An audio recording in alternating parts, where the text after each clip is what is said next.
Welcome to Make It Your Business, the podcast. Get the advice you need to grow your business by getting guidance from industry experts and interviews with successful small business owners. Don't forget to rate, review, and subscribe. Good morning. Good morning, Rocks. Come on, we are on episode 8. I love that you geek out. I don't know. I love it. This is the epitome of us, isn't it? Yeah. I go on the fly and you're right, this is episode 8. Every time I say it, you're like, really? We done that? Yeah, it feels longer. Yeah.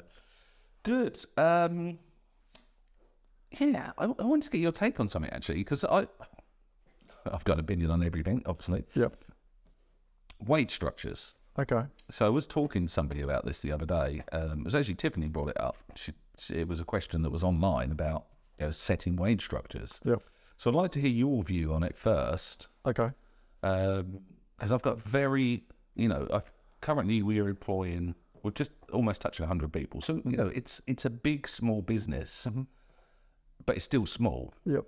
So I am referring to small now. Yep. 2, 3, 10, 20. Okay. When you become 200, Yep. there's corporate governance, HR departments, etc. But we're talking small businesses. How do you deal with wages or your views on that? Cool. So, like in our team, one of the things we mainly look at is competition. Not competition as such as like other businesses, but other jobs that are offer of basically what you're offering. If we got a new position coming up in the company, which we haven't had before, we'll go on, whether it's Indeed or market, see what similar jobs are going for, and that helps you, try and determine a rough level for what you're doing. But obviously, it depends on experience of the person, which I guess we'll get into more detail. But and also like what different bits they'll be undertaking within your company, and you've also got to look at, suppose that. What you've got existing levels for staff, because if you're employing someone for the same job, if wages have risen for that same job and the person you've got who's already doing that job within your business is on one level and you employ someone else at a higher level doing the same job, there's going to be potentially disparity. Exactly. Yeah, and it's a broader picture because then you've got that problem. You have to then bring the person who's already been there doing a good job up to that level. But then that affects profitability. So then you're looking at price increases or productivity analysis because, as owners, regardless of employees' situations, we want them to do well. We want them to earn the most. If we could give everyone £1 million, we would. Yeah. But the business can't sustain that. Yeah. So you're always juggling with this, aren't you? Yeah. I mean, look, I've got a couple of takes on this. One being a couple of gripes, I suppose. My first being, somebody should be paid in direct correlation of what they bring to the business and what their function value is. I cannot stand it when somebody approaches me for a potential pay rise. I mean, we have periodic reviews and then periodic pay rise. We don't link the two. I'll talk about that in a moment. But I cannot stand it when they come in and say, I've been here 9 years, I need a pay rise. Because in their mind, loyalty to being at a job, and this will wind some people up, but you're being paid to do the job. Hopefully you're being rewarded. You've got great work, and et cetera, et cetera. But the length of your stay at a company shouldn't directly correlate to your pay. No. Now here's where it's interesting. I think that's come from companies or bosses potentially being lazy with how they pay people. Yeah. So they go with a inflation annual. Yeah, I was going to say, a lot of people would counter that by saying, I've been here 5 years, the rate of inflation's been, over 5%, and since then my wage hasn't gone up. Yeah. And technically, the wage has gone down because the cost of living and everything else has gone up. But here's how I think people get this wrong, because you're absolutely right. Inflation should be taken into account. Your sales prices should inflate, and then but more than that, if you're a superstar and your actions directly correlate to twice the returns for the business as your counterpart, why should you be on the same money? Now in society, we've got certain acceptances. No. So sales, we go, sales are on commission. So if I've got, say, a workshop manager and a salesman, the salesman's on double the amount. No. because it's commission based, and the workshop guy says, oh, well, I can't do that job, that's accepted. Yeah. But if I had 2 different locations and one manager was earning twice the profit with the same overheads, the same infrastructure, the disparity between them would be, well, I do the same job. And I think people have got to wake up to the fact that it's not your employer's problem to a degree. It's in your hands. And I genuinely believe this. Like, somebody can come in at any level and outperform their counterparts and should be rewarded for that. Yeah. Now, because we've got a lot of people, we have to actually measure this. And I think, again, I understand it's a pain in the backside. It's another job for the managers to do. No. But it is a requirement, because if you are justifying certain actions, having the data behind it works. No. So I'll give you an example. We've got a business with various levels of technical ability in the engineering team. Okay. So that's actually a really simple thing. It's laborious. Yeah. But what we do is we sit down and we go, right, let's say you're an apprentice, or you know nothing. The next stage is apprentice, junior engineer, senior engineer, technicians, areas, and then we've got this spreadsheet, and we literally put in actions that you should be able to do independently on your own At each level. So when you fill that box, I know it seems barbarically simple, but the other magic we do is we don't just do it from a management perspective. It's peer reviewed. Okay.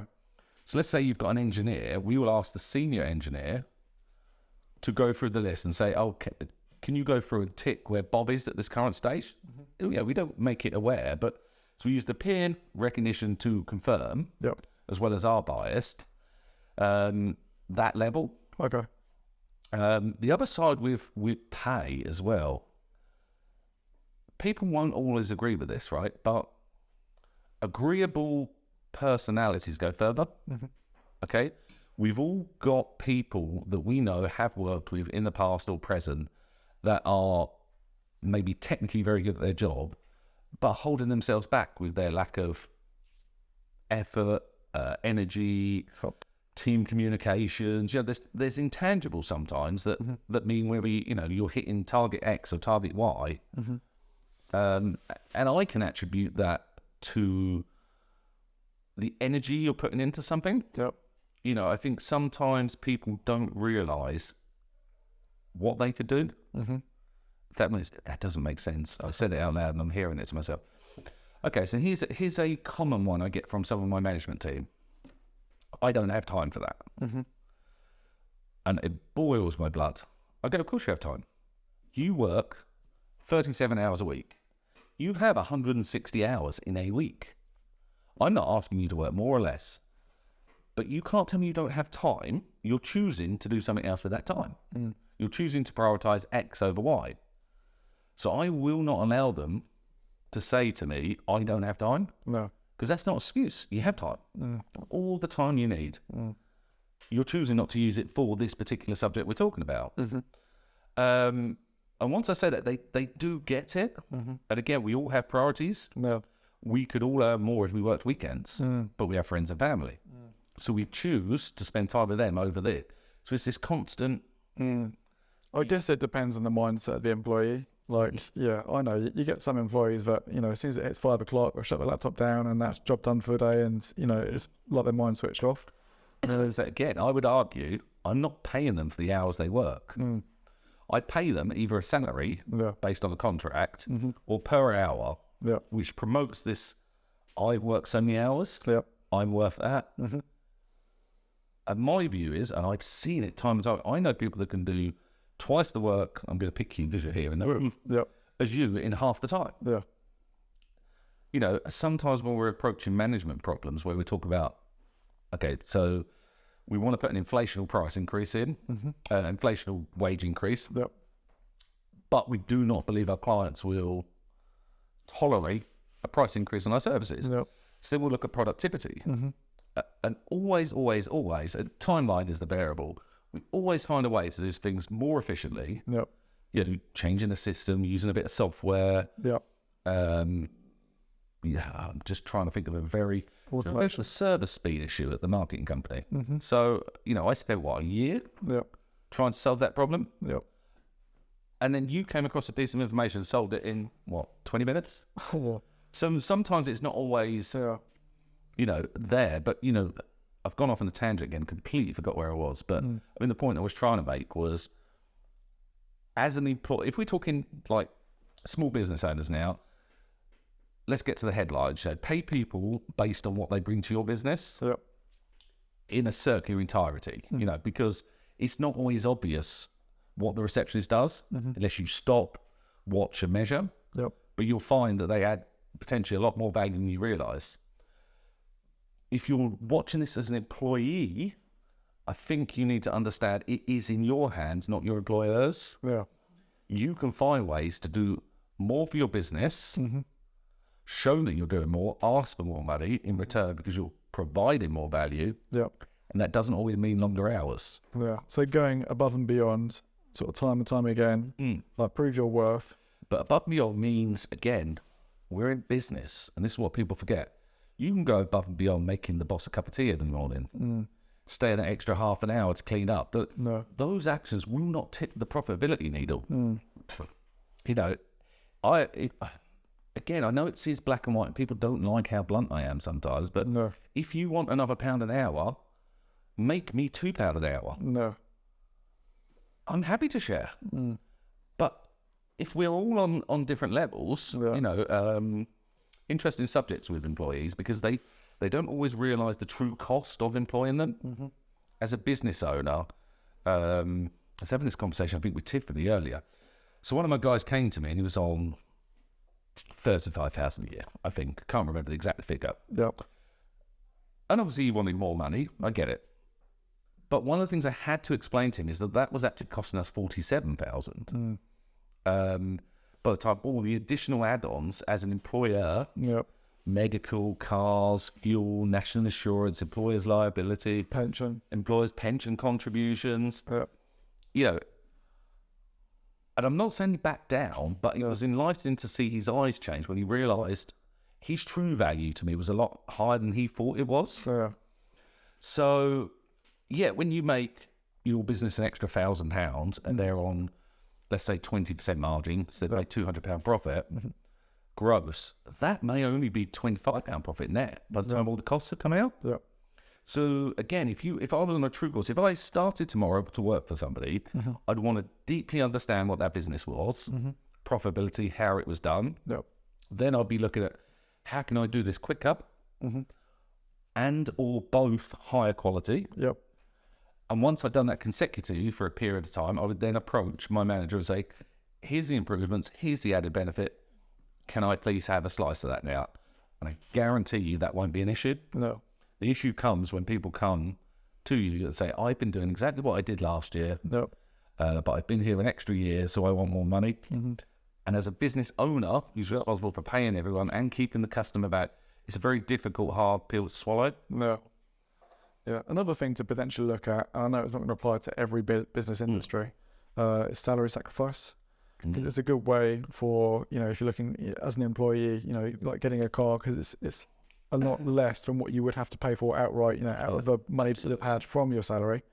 And, for the employer, it can be no more than what you're paying your employee at the moment. So. Well, it was in the news recently. There was a whole thing about this 45 pence over 50,000. I think it's 40, and it got reversed. It was a big political ball.